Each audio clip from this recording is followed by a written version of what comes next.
Morning ఆఫీస్కి వెళ్ళిపోతాం, బయట పరుగులు పెడుతూ ఉంటాం, ఆకలేస్తుంది, టిఫిన్ సెంటర్లకు వెళ్తాం. ఇంతవరకు దాదాపు 30 రూపాయలు 40 రూపాయలు టిఫిన్ ఇప్పుడు కనీసం 10 నుంచి 15 రూపాయలు పెరిగే అవకాశం ఉందా? బస్సు ఇది మిమ్మల్ని భయపెట్టే వార్త ఇవ్వచ్చేమో, కానీ వాస్తవం. ఎందుకంటే వాళ్లకు సిలిండర్ ధర పెరుగుతోంది. దాని ప్రభావం ఎవరి మీద పడుతుంది? సామాన్యుడి మీద. ఇంకోసారి భారీగా పెరిగాయి కమర్షియల్ సిలిండర్ ధరలు. ఎల్పీజీ సిలిండర్పై ఏకంగా 195 రూపాయలు పెంచింది oil industries. Commercial LPG cylinder ధరలు పెంచుతూ ఆయిల్ కంపెనీలు నిర్ణయం తీసుకున్నాయి. ఢిల్లీలో 2078కి చేరింది కమర్షియల్ సిలిండర్ ధర. హైదరాబాద్లో 2300కు పెరిగింది కమర్షియల్ గ్యాస్ ధర. 3 వారాల్లో రెండోసారి పెరిగింది కమర్షియల్ ఎల్పీజీ ధర. మార్చి 7న 115 రూపాయలు పెంచాయి కంపెనీలు. ఇంకోసారి తాజాగా 195 రూపాయలు పెంచుతూ కీలక నిర్ణయం తీసుకున్నాయి. నెలలోపే 310 రూపాయలు పెరిగింది కమర్షియల్ గ్యాస్ ధర. ఇప్పటికే 60 రూపాయలు పెరిగింది డొమెస్టిక్ సిలిండర్. మిడిల్ ఈస్ట్ వార్తో ప్రపంచవ్యాప్తంగా ఇంధన సంక్షోభం నెలకొంది. మరి ముఖ్యంగా ఖతార్ మీద దీని ప్రభావం ఎక్కువగా ఉంటుంది. ఖతార్ ఎప్పుడైతే భారీగా దెబ్బతిందో, ఖతారే దాదాపుగా 20% ప్రపంచ గ్యాస్ వినియోగంలో 20% ఖతార్ మీద ఆధారపడుతున్న సందర్భం. భారత్ కూడా ఇటు ఖతార్తో పాటు మిగిలిన దేశాల నుంచి దిగుమతి చేసుకుంటూ ఉంటుంది. బట్ కమర్షియల్ సిలిండర్ గురించి మాట్లాడుకునే ప్రయత్నం చేద్దాం. కమర్షియల్ సిలిండర్ గురించి మాట్లాడుకోవాలంటే భారతదేశంలో మొత్తం ఎల్పీజీ వినియోగం గురించి ముందు మాట్లాడుకోవాలి. భారతదేశంలో కమర్షియల్ ఎల్పీజీ సిలిండర్ల వినియోగం గురించి డీటెయిల్గా మాట్లాడుకునే కన్నా ముందు, ఇండియాలో మరి ముఖ్యంగా మన భారత్లో ఎల్పీజీ మొత్తం వినియోగం ఎంత అంటే దాదాపుగా 31 నుంచి 31.3 మిలియన్ మెట్రిక్ టన్నులు. ఇది ప్రపంచ వినియోగాల్లో ఒకటి. సో కమర్షియల్ వినియోగం గురించి మాట్లాడుకుంటే మొత్తం ఎల్పీజీలో కమర్షియల్ ప్లస్ ఇండస్ట్రియల్ వినియోగం 16%. అంటే 31 మిలియన్ మెట్రిక్ టన్నులు అనుకుంటే సుమారు 4.5 నుంచి 5 మిలియన్ మెట్రిక్ టన్నులు కేవలం ఇండస్ట్రియల్ అండ్ కమర్షియల్ యూసేజ్కే వెళ్ళిపోతుంది. మిగిలినంతా కూడా డొమెస్టిక్ కావచ్చు, ఇతరత్ర విషయాల గురించి. అంటే అర్థం చేసుకోవచ్చు ఏ మేరకు ఇంపాక్ట్ చూపించబోతుందనేది. సో కమర్షియల్ అంటే మనకు తెలిసిందే, మన బయట ఈ హోటల్లో కావచ్చు, లేకపోతే హాస్టల్స్లో కావచ్చు, ఇలా ఇక్కడ ఉపయోగించేది. అండ్ ఇండస్ట్రియల్ అంటే మీరు చూడొచ్చు, గ్యాస్ కట్టర్స్ అంటూ ఉంటారు కదా, అలాంటి చోట, దాంతోపాటు వెల్డింగ్ లాంటి సందర్భాల్లో ఇలా కొన్ని గురించి మాట్లాడుకునే క్రమంలో వాటిలో వినియోగిస్తూ ఉంటారు. సో వీటి మీద కూడా ఇంపాక్ట్ చూపించే అవకాశం ఉంది. డీటెయిల్గా మాట్లాడుకునే ప్రయత్నం చేద్దాం. ఇటు తెలంగాణలో ఎటువంటి పరిస్థితి ఉంది అండ్ ప్రజల నుంచి ఎటువంటి ఆగ్రహం వ్యక్తమయ్యే అవకాశం ఉంది. ఆగ్రహం వ్యక్తమయ్యే అవకాశం ఆబ్వియస్లీ ఉంటుంది ఇటువంటి ధరలు పెరిగిన ప్రజల క్రమంలో. డీటెయిల్గా మాట్లాడుకుందాం. మా ప్రతినిధి మధు అప్డేట్స్ అందించేందుకు సిద్ధంగా ఉన్నారు. మధు, కమర్షియల్ సిలిండర్ ధర ఏకంగా నెలలో రెండోసారి పెరగడం, మార్చి 7న పెరిగింది, తర్వాత మార్చి 31న అనుకున్నారు, బట్ అది ఏప్రిల్ 1కి అంటే ఈ రోజు పెరిగిన సందర్భం. దాదాపుగా నెల రోజుల వ్యవధిలో రెండోసారి పెరగడం. ఇటు తెలంగాణ ప్రజలు ఎలా చూస్తున్నారు ఈ అంశాన్ని?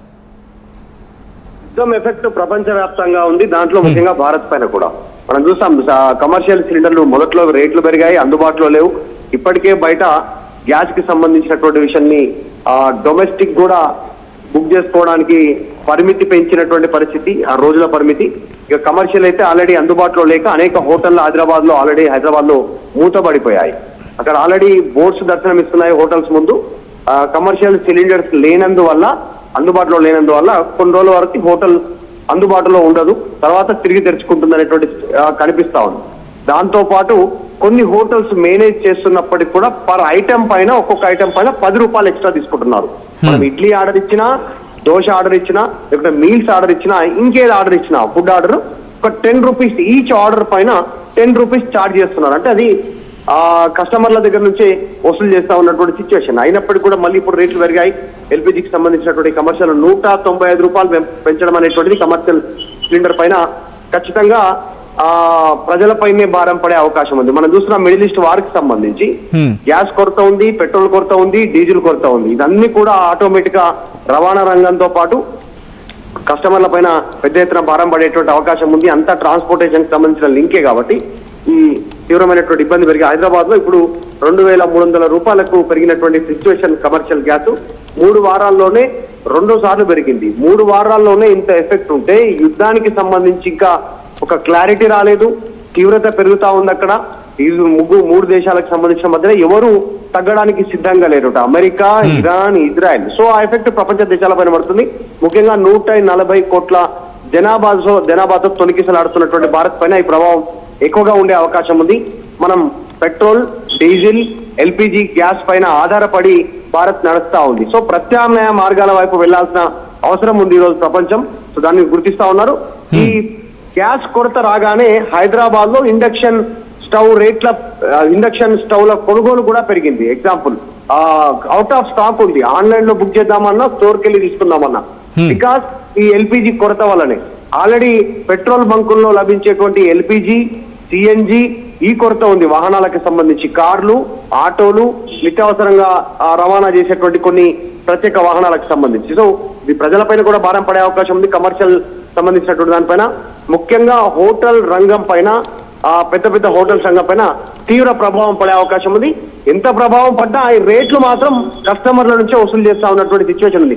ప్రత్యామ్నాయాల పైన భారత్ దృష్టి పెడతా ఉంది.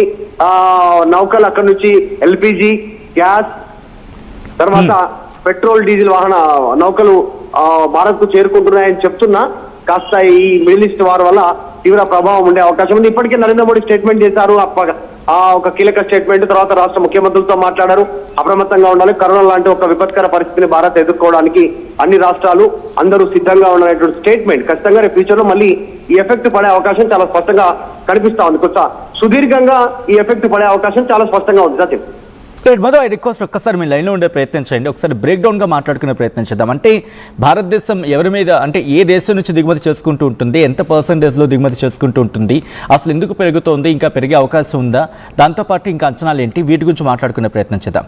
సో ఇక్కడ ఖతార్ మీద భారత్ ఎక్కువగా డిపెండ్ అయిన సందర్భం అనుకోవాలి. Subject to the correction here again.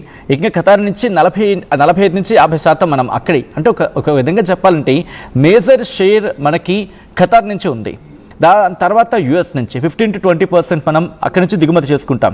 అంటే మనకు సంబంధించి 45 నుంచి 50% మనకి ఖతార్ మీద మనం బేస్ అవుతున్నాం. దాంతోపాటు 15 నుంచి 20% అమెరికా మీద, 8 నుంచి 10% ఆస్ట్రేలియా మీద, 5 నుంచి 7% రష్యా మీద, 3 నుంచి 5% దుబాయ్ మీద. ఇక్కడ ఖతార్ మీద ప్రభావం, ఖతార్లో వాళ్ళ మ్యానుఫ్యాక్చరింగ్ హబ్స్ అనుకోవచ్చు, లేకపోతే మ్యానుఫ్యాక్చరింగ్ యూనిట్స్ అనుకోవచ్చు. ఈ గ్యాస్ ఉత్పత్తి అయ్యే ఆ కేంద్రాన్ని టార్గెట్ చేస్తుంది ఇరాన్. ఈ క్రమంలో ఒక్కసారిగా ఖతార్ దాదాపుగా 20%, ప్రపంచానికి సంబంధించి మాట్లాడుకుంటే 20% గ్యాస్ ఉత్పత్తి జరిగేది అక్కడి నుంచి. ఖతార్ అంత కీలకం. ఇది మనకే కాదు, ప్రపంచానికి కూడా మాట్లాడుకుంటే దాదాపు 13 నుంచి 14%, కొన్ని సందర్భాలు 20 అంటూ ఉంటారు. ఏది ఎల్ఎన్జీ ప్లస్ పైప్ లైన్ కలిపి. అందుకే ఇప్పుడు భారత ప్రభుత్వం ఏమంటోంది, పైప్ లైన్ నుంచి గ్యాస్ సరఫరా గురించి ఎక్కువగా ఆలోచించే ప్రయత్నం జరుగుతోంది. ఇప్పుడు ఎటువంటి ప్రభావం చూపించే అవకాశం ఉంది? వినియోగదారులు సాధారణంగా బయటకు వెళ్ళి టిఫిన్ చేద్దామంటే ఇప్పుడు వేడివేడిగా టిఫిన్ తినేది